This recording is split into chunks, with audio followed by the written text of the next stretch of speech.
The person who honors the king. Look at ito yung kingdom protocol. Alam niyo ang Bible, pag meron siyang ituturo, gagamitin niya yung present situation. Kanina nagturo ako ng self-denial. The living in self-denial. Nung sabihin ni Christ na, anyone who follows me, he must deny himself, take up his cross, and follow me, was to be my disciple. Ginawa niya yung sa Caesarea Philippi, sa isang bundok na maraming kung ano-ano na mga Diyos. It is a buffet of gods. Doon niya pinamili ang mga tao na sumunod kayo sa akin. Kung pipiliin sila, ako, ano para sa inyo. So sila, kung nagturo siya ng honor, ang gagamitin niyang konteksto ay ang present kingdom on earth. Nagasyon? Hindi niya pwedeng ituro ang honor sa isang kingdom na hindi mo nakikita.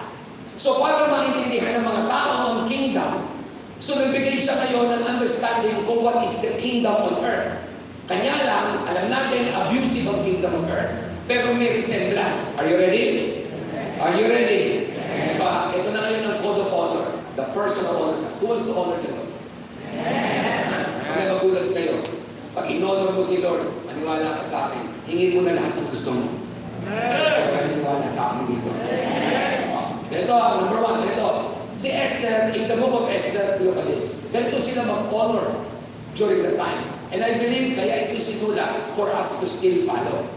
Sabi niya, Esther chapter 4 verse 11, and all the king's servants and the people of the king provinces know na ano, that if any man or woman goes to the king inside the inner court without being called, there is but one law to be put, anong yung law? To be put to death.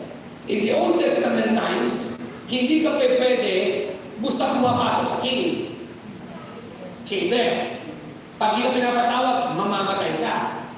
Unless, everybody say unless. Unless, except that the one to whom the king holds the golden scepter so that he may live.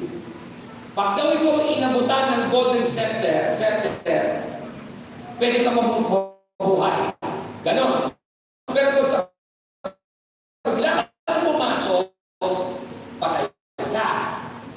Spiritually speaking, no one can come to the Father except Jesus. Amen.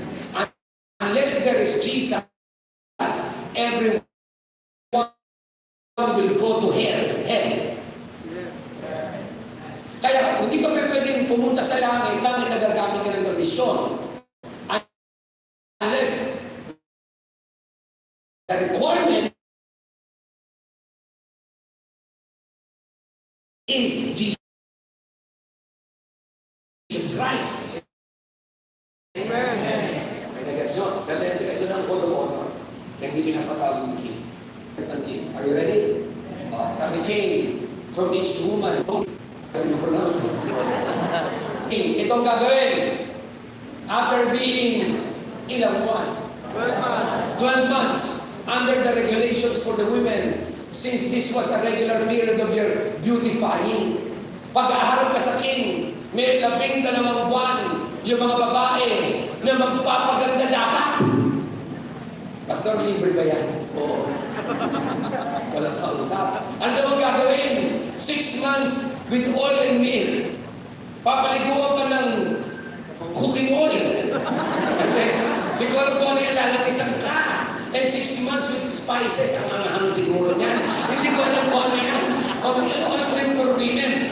Yun yung mga magpapamo yan eh. Siguro yun yung mga ingredient na mga Dolce Gabbana, yung mga diba ng eternity, yung alam ko lang kasi bench okay na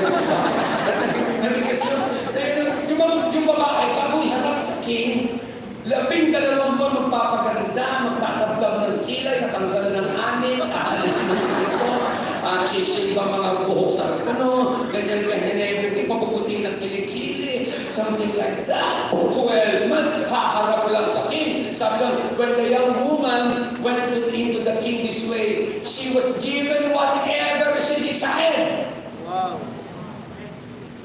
Kapag daw yung babae, handa na, pinapasok siya, gagawin yung king, iaalok na niya, ano ang gusto mo?